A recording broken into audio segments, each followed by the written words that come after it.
Let me tell you something that most people get completely wrong about economic sanctions. They assume that when you cut a country off from the global financial system, freeze its assets, and restrict its trade, you weaken it. And on the surface, that logic makes total sense. Why wouldn't it? You're removing access to markets, to capital, to technology. The targeted economy should contract, the government should face domestic pressure, and eventually political change should follow. That's the theory that's been taught in policy schools for decades. But here's where it gets interesting. And honestly, this idea flipped my entire understanding of how sanctions actually work in practice. Every major sanction package the West has imposed on Russia since 2022 has not weakened Vladimir Putin's grip on power. It has strengthened it, not despite the economic pain those sanctions cause, but because of it. The Russian economy has contracted in some sectors, yes. Certain consumer goods have become scarce. The ruble has experienced volatility, but Putin's domestic political position is more secure now than it was before the sanctions regime began. His approval ratings, even accounting for the dubious methodology of polling in authoritarian states, have remained remarkably stable. The opposition has been further marginalized. The state has consolidated control over remaining independent economic actors. And Russia has accelerated the very geopolitical realignment that Western sanctions were supposed to prevent. This is not an accident. This is not Putin successfully defying economic gravity through force of will. This is a predictable pattern that emerges when you understand the structural logic of how authoritarian regimes interact with external economic pressure, and the West keeps missing it. To understand why sanctions strengthen rather than weaken authoritarian leaders, you have to think about what sanctions actually represent in the domestic political economy of the targeted state. This is where most analysis goes wrong. It treats sanctions as purely external pressure on a unified national actor called Russia or Iran or North Korea. But countries are not monolithic entities. They are complex systems of competing interests, factions, power centers, and economic relationships. When you impose sanctions on an authoritarian state, you are not applying neutral economic pressure. You are intervening in an ongoing domestic political struggle between the regime and potential challengers. And in almost every case, you are intervening on the side of the regime. Let me walk you through exactly why. In any authoritarian system, the leader faces two distinct challenges to their power. The first is external legitimacy, the regime's standing in the international system, its access to global markets and institutions, its diplomatic recognition. The second is internal legitimacy, the regime's ability to maintain domestic support, or at least acquiescence, to prevent elite defection, to keep the security services loyal, to manage popular expectations. These two forms of legitimacy often exist in tension. A regime might have strong external legitimacy, access to Western markets and institutions, but weak internal control. Think of Ukraine before 2014 or Egypt before 2011. Or a regime might have weak external legitimacy, isolated from Western systems, but strong internal control. Think of North Korea or Iran. Sanctions systematically shift the balance between these two forms of legitimacy. They destroy external legitimacy while creating the conditions for enhanced internal control. Here's the mechanism. When you cut a country off from global financial systems, you eliminate the regime's ability to participate in international institutions on normal terms. That looks like weakening, but simultaneously, you eliminate the domestic opposition's ability to position themselves as the path back to international normalcy. In a normal political environment, opposition figures can argue that they represent the route to restored international relationships, to sanctions relief, to renewed economic growth through reintegration with global markets. That's a powerful political message. It gives domestic challengers leverage against the regime. But when sanctions become comprehensive, when they target the state itself rather than specific regime figures, that leverage disappears.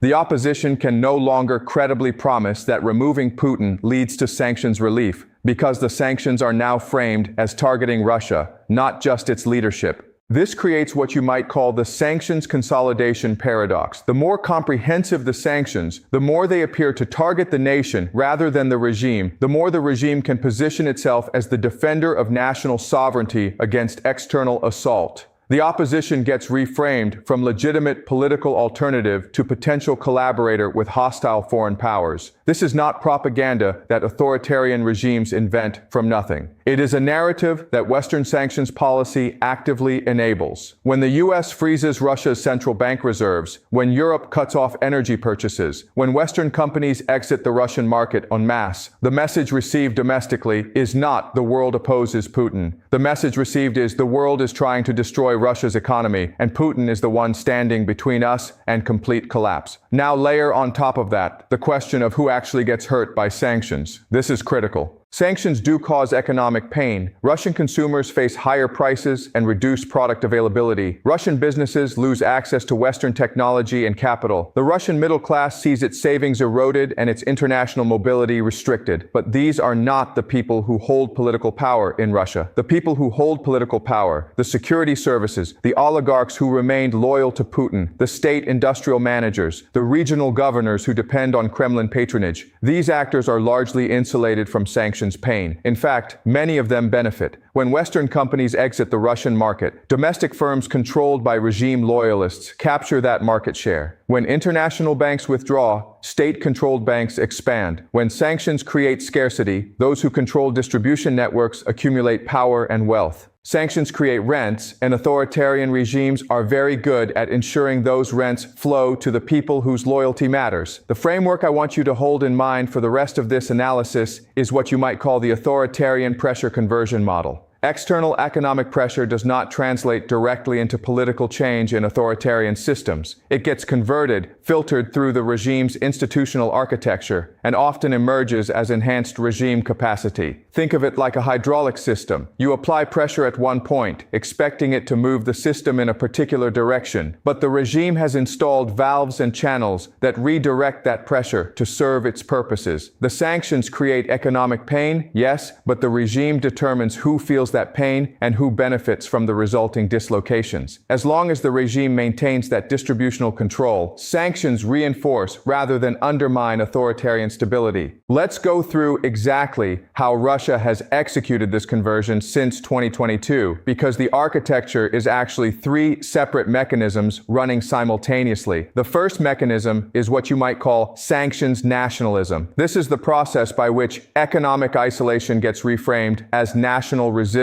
to imperial domination. Putin did not have to invent this narrative. Russian political culture has deep historical roots in narratives of encirclement, of the West trying to weaken and dismember Russia, of Mother Russia standing alone against hostile forces. These narratives were politically available long before 2022. What sanctions did was make them empirically credible. When the EU froze Russian central bank assets, when the US kicked Russian banks out of SWIFT, when Western companies like McDonald's and IKEA shut down their Russian operations, these actions provided concrete evidence that could be interpreted through the encirclement narrative. The state media didn't have to lie about sanctions existing. They just had to frame sanctions as proof of what they had been saying all along, that the West views Russia as an enemy to be destroyed rather than a partner to be engaged. This reframing has profound domestic political effects. It transforms economic pain from regime failure into foreign aggression. When a Russian citizen can't access certain consumer goods or sees prices rising, the regime points to sanctions as the cause. The question becomes not why is Putin's governance creating economic problems, but why is the West trying to hurt ordinary Russians? This is not just propaganda. This is how sanctions are experienced on the ground. A factory loses access to imported components and has to lay off workers. The workers do not blame Putin for starting a war that triggered sanctions. They see themselves as casualties of Western economic warfare. Opposition figures who criticize the regime risk being perceived as siding with the foreign powers inflicting this pain. The political space for domestic opposition collapses. The second mechanism is what you might call loyalty acceleration. Sanctions create new opportunities for regime insiders while destroying opportunities for potential regime challengers. Think about what happens to the Russian business elite under comprehensive sanctions. The oligarchs who maintained ties to the West, who had assets in London and Miami, who educated their children in Switzerland, who saw their futures as globally mobile, these figures lose their international options. Their foreign assets get frozen, their visas get revoked, their ability to operate across borders disappears. Now they face a choice.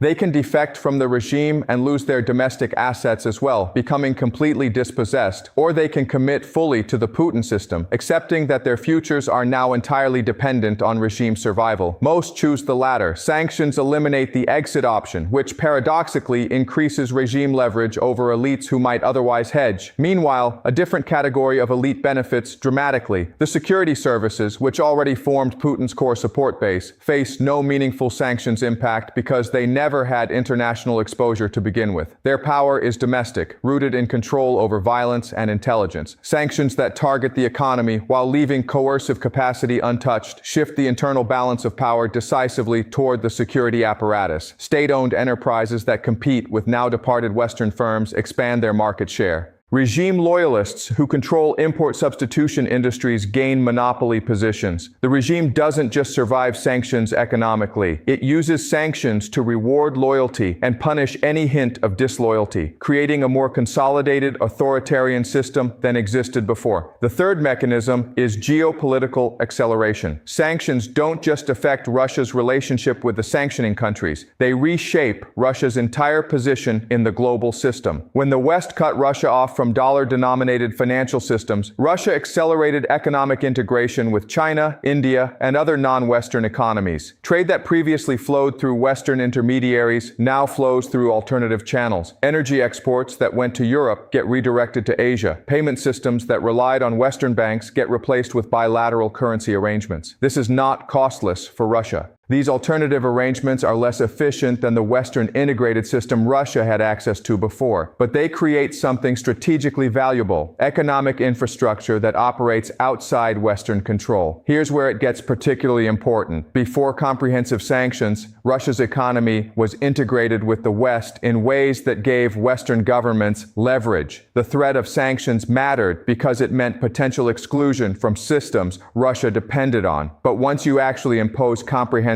sanctions, once you force Russia to build alternative economic relationships and infrastructure, that leverage disappears. You can't threaten someone with exclusion from a system they've already been excluded from and have found alternatives to. The sanctions become baked in. They lose their coercive power. And Russia's new economic relationships, however suboptimal, create their own path dependencies. Chinese firms that captured market share from departed Western companies are not going to voluntarily give it back. Indian refiners that started processing Russian oil at discount prices have built business models around that advantage. Let me give you some specific numbers to ground this. Russia's trade with China increased by 34% in 2022, reaching over $190 billion.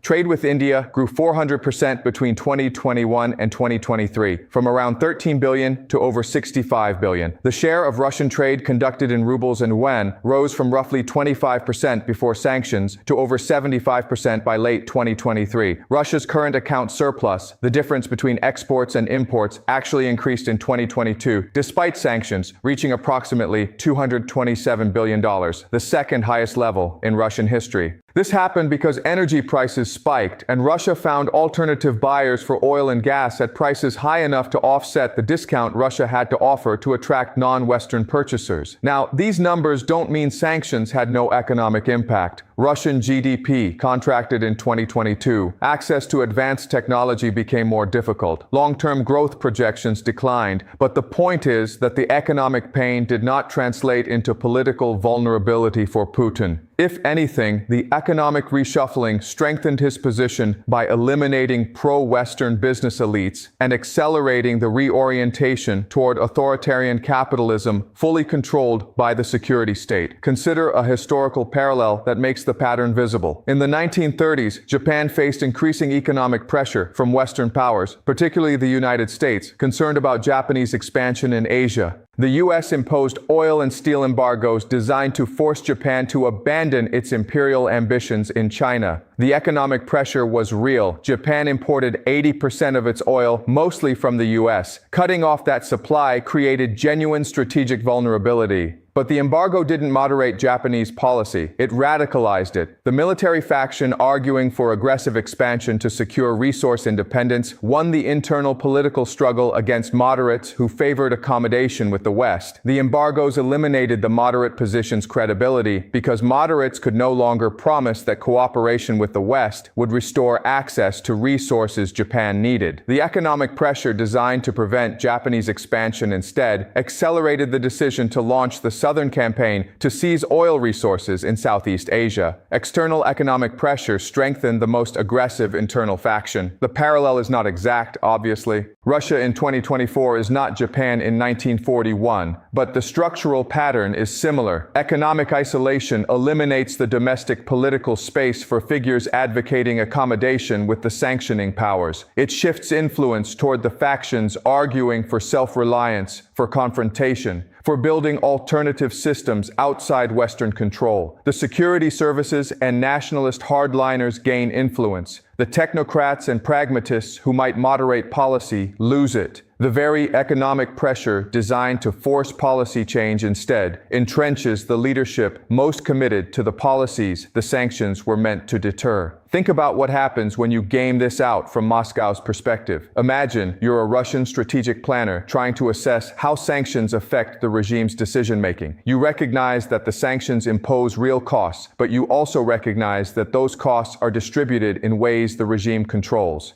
The people experiencing the most pain, the urban middle class losing access to Western goods and international travel, are not the people who decide Russian policy. The people who decide policy, the security services and state-industrial complex, are either insulated from sanctions pain or actively benefit from the market restructuring sanctions create. From that perspective, why would sanctions moderate Russian behavior? The costs of maintaining current policy fall disproportionately on politically marginal populations. The costs of changing policy, admitting defeat, accepting Western terms, would fall directly on the people who hold power. The cost-benefit calculation from the regime's perspective actually favors policy continuation despite sanctions. Now add to this something that makes the sanctions regime particularly counterproductive. The comprehensive nature of current sanctions makes them very difficult to reverse, even if Russia were to change behavior. When you freeze a country's central bank reserves, expel its banks from international payment systems, encourage complete Western corporate withdrawal, you create exit costs that make sanctions relief politically difficult in the sanctioning countries. European countries that shut down energy relationships with Russia cannot trivially restore them because the infrastructure, the contracts, the political capital required to rebuild those relationships is substantial. Western companies that exited the Russian market cannot easily return because they face reputational risks and their market positions were captured by competitors. This creates a commitment problem. Russia cannot credibly believe that moderating its behavior would actually lead to sanctions relief because the sanctions have become so politically entrenched in the West that unwinding them would be politically costly regardless of Russian actions. This gets to a fundamental strategic miscalculation. Sanctions are most effective as coercive tools when they are easily reversible, when the targeted government can credibly believe that changing behavior will lead to sanctions relief. But comprehensive sanctions of the type imposed on Russia become irreversible in practice, which eliminates their coercive value. They become punitive rather than coercive. They punish but don't change behavior, and punitive measures that strengthen rather than weaken the targeted regime achieve the opposite of their intended strategic effect.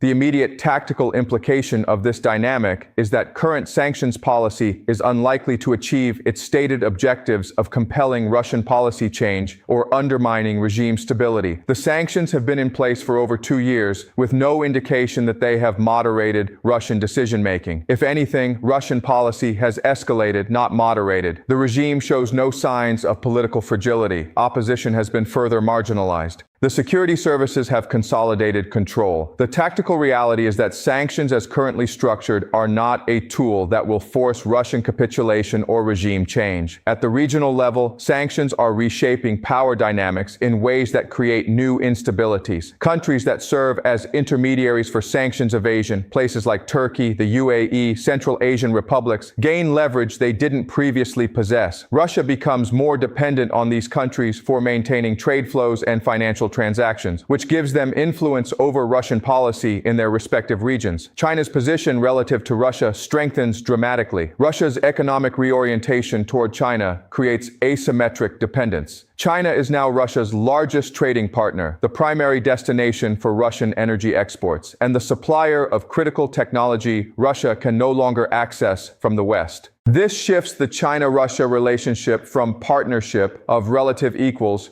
to something closer to patron-client dynamics. Beijing gains substantial leverage over Moscow, leverage that affects not just economic policy, but strategic decision-making across Eurasia. At the global economic level, the sanctions campaign is accelerating the fragmentation of the international economic system. The weaponization of dollar dominance and Western financial infrastructure creates powerful incentives for non-Western countries to build alternative payment systems, trading mechanisms, and reserve currency arrangements. Not because these countries support Russia specifically, but because they observe that integration with Western financial systems creates vulnerability to political decisions in Washington and Brussels. If the U.S. can freeze Russia's central bank reserves, what prevents it from doing the same to China over Taiwan, or to Saudi Arabia over some future policy dispute, or to any country that finds itself in geopolitical conflict with the West? The precedent creates risk that drives diversification away from dollar-denominated systems. This process unfolds slowly, but the direction is clear. Every country that builds bilateral currency swap arrangements with China, every central bank that reduces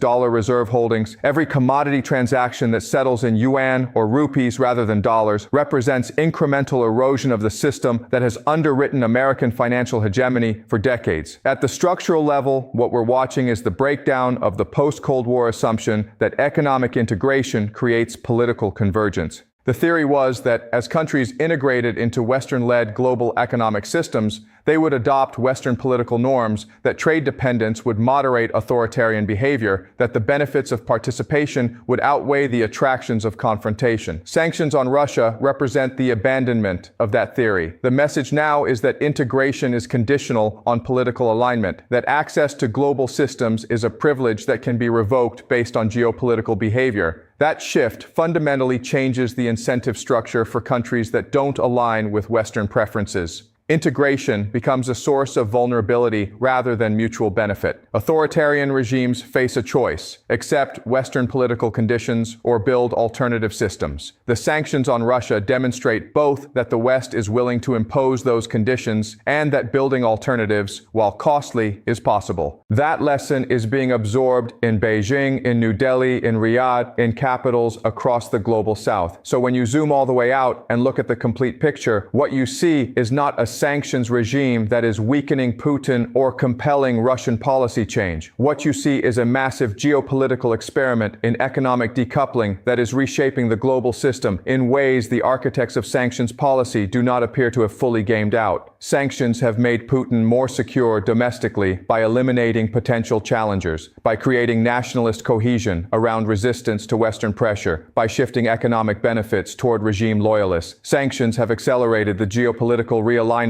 Russia was pursuing anyway, deepening ties with China and the non-Western world, building alternative economic infrastructure outside Western control. And sanctions have demonstrated to every other country watching that integration with Western systems creates political vulnerabilities that can be exploited. The real question is not whether sanctions are hurting the Russian economy. They are. The question is whether that economic pain is translating into the political outcomes sanctions were designed to achieve. And the evidence suggests it is not. Authoritarian regimes are structurally designed to withstand exactly this type of pressure. They control the distribution of economic pain. They monopolize the narrative about who is responsible for that pain. They eliminate the political opposition that might otherwise exploit economic discontent. External economic pressure, rather than creating space for political change, gives the regime justification to further consolidate control. The next time you hear that new sanctions have been imposed on Russia, try holding all of these dynamics together in the same frame. Ask not whether the sanctions impose costs, but who bears those costs and who benefits from the restructuring sanctions create. Ask whether the sanctions are coercive or merely punitive. Ask whether they create pathways to behavior change or eliminate them. Ask whether they weaken the regime or provide it with tools to strengthen domestic control. Because what looks like economic warfare against a country is actually intervention in that country's internal political struggles. And right now, that intervention is strengthening exactly the forces it was meant to weaken. Sanctions are not failing because Putin Putin is uniquely defiant or because Russia has some special immunity to economic pressure. Sanctions are failing because they rest on a fundamental misunderstanding of how authoritarian political systems respond to external pressure. And until that misunderstanding gets corrected, every new sanctions package will continue producing the opposite of its intended effect.